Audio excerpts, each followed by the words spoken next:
નમસ્કાર મિત્રો, આપ સૌનું અમારી ચેનલમાં ખૂબ ખૂબ સ્વાગત છે। મિત્રો, આજનો આ વિડિયો ખૂબ જ ખાસ અને રસપ્રદ છે, કારણ કે આજે આપણે વાત કરવા જઈ રહ્યા છીએ 29 જુલાઈના ગુરુ પૂર્ણિમાના પવિત્ર અવસર વિશે। જ્યોતિષીય માન્યતાઓ અનુસાર આ સમય કેટલીક રાશિના જાતકો માટે ખૂબ જ મહત્વપૂર્ણ બની શકે છે। જીવનમાં લાંબા સમયથી ચાલી રહેલી મુશ્કેલીઓ ઓછી થઈ શકે છે, અટકેલા કામમાં ગતિ આવી શકે છે અને નોકરી, વ્યવસાય તથા આર્થિક બાબતોમાં નવી તકો મળી શકે છે। મિત્રો, ગુરુ પૂર્ણિમાને આપણા ભારતીય ધર્મ અને સંસ્કૃતિમાં ખૂબ જ પવિત્ર દિવસ માનવામાં આવે છે। આ દિવસ ગુરુને સમર્પિત હોય છે। ગુરુ એટલે જ્ઞાનનો પ્રકાશ અને જીવનને સાચી દિશા બતાવનાર શક્તિ। આપણા જીવનમાં જે વ્યક્તિ આપણને સાચું જ્ઞાન આપે, મુશ્કેલીના સમયમાં માર્ગદર્શન આપે અને આગળ વધવા માટે પ્રેરણા આપે, તે આપણા માટે ગુરુ સમાન છે। તેથી ગુરુ પૂર્ણિમાના દિવસે ગુરુ, માતા-પિતા, શિક્ષકો અને વડીલોનું સન્માન કરવાનું વિશેષ મહત્વ છે। મિત્રો, જ્યોતિષીય માન્યતાઓ અનુસાર 29 જુલાઈનો આ સમય કેટલીક રાશિઓ માટે સકારાત્મક પરિવર્તન લઈને આવી શકે છે। ઘણા સમયથી જે લોકો મહેનત કરી રહ્યા છે પરંતુ તેમને તેમની મહેનત પ્રમાણે પરિણામ મળી રહ્યું નથી, તેમના જીવનમાં હવે ધીમે ધીમે સારા સંજોગો બની શકે છે। કોઈને નવી નોકરીની તક મળી શકે છે, કોઈના વ્યવસાયમાં ગ્રાહકો વધી શકે છે, કોઈના અટકેલા પૈસા પાછા મળવાની આશા બની શકે છે અને કોઈના પરિવારમાં લાંબા સમયથી ચાલી રહેલી સમસ્યા દૂર થઈ શકે છે। પરંતુ મિત્રો, અહીં એક વાત ખાસ યાદ રાખવી જરૂરી છે કે આ માહિતી જ્યોતિષીય માન્યતાઓ પર આધારિત છે। તેને ચોક્કસ ભવિષ્યવાણી અથવા પૈસા મળવાની ગેરંટી તરીકે ન લેવી। જીવનમાં સફળતા મેળવવા માટે મહેનત, યોગ્ય આયોજન અને સમજદારી સૌથી મહત્વપૂર્ણ છે।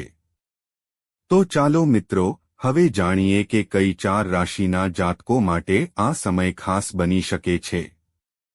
નંબર 1, મેષ રાશિ। મેષ રાશિના જાતકો માટે આ સમય નવી શરૂઆત લઈને આવી શકે છે। લાંબા સમયથી કોઈ કામ અટકેલું હોય અથવા કોઈ નિર્ણયને લઈને તમે મૂંઝવણમાં હોવ તો હવે તેમાં આગળ વધવાનો રસ્તો મળી શકે છે। નોકરી કરતા લોકો માટે કાર્યક્ષેત્રમાં નવી જવાબદારી આવી શકે છે। તમારી મહેનત અને કામ કરવાની રીતથી અધિકારીઓ પ્રભાવિત થઈ શકે છે।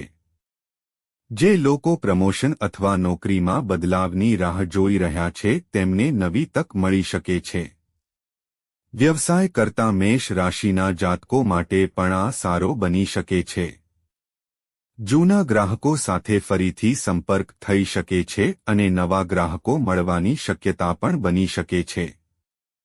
લાંબા સમયથી અટકેલી કોઈ ચૂકવણી અથવા વ્યવસાયિક કામ આગળ વધી શકે છે। પૈસાની બાબતમાં પણ રાહત મળી શકે છે, પરંતુ આવક વધે ત્યારે ખર્ચ વધારવાને બદલે બચત પર ધ્યાન આપવું વધુ સારું રહેશે। પરિવારની વાત કરીએ તો ઘરમાં ખુશીનું વાતાવરણ બની શકે છે। વડીલોનો સહયોગ અને આશીર્વાદ મળશે। પરિવારના કોઈ સભ્ય તરફથી સારા સમાચાર મળી શકે છે। જો કોઈ નાની ગેરસમજ ચાલી રહી હોય તો વાતચીતથી તેને દૂર કરી શકાય છે। મેષ રાશિના જાતકો માટે ગુરુ પૂર્ણિમાના દિવસે પોતાના ગુરુ અને વડીલોના આશીર્વાદ લેવા શુભ માનવામાં આવે છે। નંબર 2, વૃષભ રાશિ। વૃષભ રાશિના જાતકો માટે આ સમય આર્થિક બાબતોમાં રાહત લઈને આવી શકે છે। છેલ્લા કેટલાક સમયથી પૈસાને લઈને કોઈ ચિંતા ચાલી રહી હોય તો હવે પરિસ્થિતિ ધીમે ધીમે સુધરી શકે છે। અટકેલા પૈસા પાછા મળવાની આશા બની શકે છે અથવા આવક વધારવા માટે નવી તક મળી શકે છે। નોકરી કરતા વૃષભ રાશિના જાતકોને કાર્યસ્થળ પર નવી જવાબદારી મળી શકે છે। તમારી મહેનતની નોંધ લેવામાં આવી શકે છે અને કોઈ મહત્વપૂર્ણ કામ તમારી પાસે આવી શકે છે। જો તમે નોકરી બદલવાનો વિચાર કરી રહ્યા છો તો નવી તકો વિશે માહિતી મેળવી શકો છો, પરંતુ કોઈ પણ નિર્ણય ઉતાવળમાં ન લેવો. વ્યવસાય કરતા જાતકો માટે જૂના સંપર્કો ફરીથી ઉપયોગી સાબિત થઈ શકે છે. નવા ગ્રાહકો મળી શકે છે અને વ્યવસાયમાં ધીમે ધીમે સુધારો થઈ શકે છે. આ સમય દરમિયાન પૈસાનું યોગ્ય આયોજન કરવું ખૂબ જરૂરી રહેશે. અનાવશ્યક ખર્ચ ટાળશો તો ભવિષ્યમાં તેનો લાભ મળી શકે છે. વૃષભ રાશિના જાતકોના પારિવારિક જીવનમાં પણ સકારાત્મકતા આવી શકે છે. ઘરમાં કોઈ શુભ સમાચાર મળી શકે છે. પરિવારના સભ્યો વચ્ચે પ્રેમ અને સહયોગ વધશે. વિદ્યાર્થીઓ માટે પણ આ સમય મહેનત કરવાનો રહેશે. જો તમે એકાગ્રતા સાથે અભ્યાસ કરશો તો સારું પરિણામ મેળવવા માટે આગળ વધી શકશો. નંબર 3. તુલા રાશિ. તુલા રાશિના જાતકો માટે આ સમય નવી દિશા અને નવી તકો લઈને આવી શકે છે. ઘણા સમયથી જે કામને લઈને તમે ચિંતિત હતા તેમાં હવે ધીમે ધીમે સુધારો જોવા મળી શકે છે. નોકરી કરતા લોકો માટે નવી જવાબદારી અથવા નવી તક મળી શકે છે. તમારી વાતચીત કરવાની રીત અને લોકો સાથે સારો વ્યવહાર તમારા માટે લાભદાયક બની શકે છે. વ્યવસાય કરતા તુલા રાશિના જાતકો માટે નવા સંપર્કો બનવાની શક્યતા છે. કોઈ નવા વ્યક્તિ સાથે મુલાકાત ભવિષ્યમાં તમારા માટે ઉપયોગી બની શકે છે. વેપારમાં કોઈ અટકેલું કામ આગળ વધી શકે છે. આર્થિક સ્થિતિમાં પણ ધીમે ધીમે સુધારો આવી શકે છે. પરંતુ પૈસાની બાબતમાં કોઈ મોટું જોખમ લેતા પહેલા યોગ્ય માહિતી મેળવવી ખૂબ જરૂરી રહેશે. પરિવારના જીવનમાં સુખશાંતિ રહેવાની શક્યતા છે. ઘરમાં કોઈ શુભ કાર્યની ચર્ચા થઈ શકે છે. પતિ-પત્ની વચ્ચેના સંબંધોમાં મધુરતા આવી શકે છે અને પરિવારના વડીલોનો સહયોગ મળી શકે છે. અવિવાહિત જાતકો માટે પણ પરિવાર તરફથી કોઈ સારા સંબંધની વાત આવી શકે છે, પરંતુ કોઈ પણ નિર્ણય સમજદારીથી લેવો. નંબર 4. મીન રાશિ. મીન રાશિના જાતકો માટે ગુરુ પૂર્ણિમાનો આ સમય ખાસ બની શકે છે.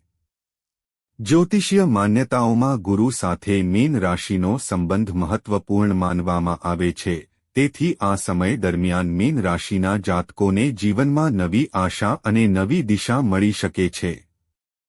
જો લાંબા સમયથી કોઈ કામ અટકેલું છે તો હવે તેને આગળ વધારવાનો રસ્તો મળી શકે છે. નોકરી કરતા લોકોને નવી જવાબદારી મળી શકે છે અને તેમની મહેનતનું પરિણામ મળવાની આશા બની શકે છે. વ્યવસાય કરતા લોકોને નવા ગ્રાહકો અથવા નવા કામ મળી શકે છે.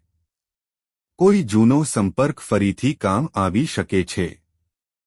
પૈસાની બાબતમાં પણ મીન રાશિના જાતકો માટે રાહતના સંકેતો બની શકે છે. આવક વધારવાની તક મળી શકે છે, પરંતુ પૈસા મળવાની આશામાં કોઈ જોખમી યોજના અથવા અજાણી વ્યક્તિ પર વિશ્વાસ ન કરવો.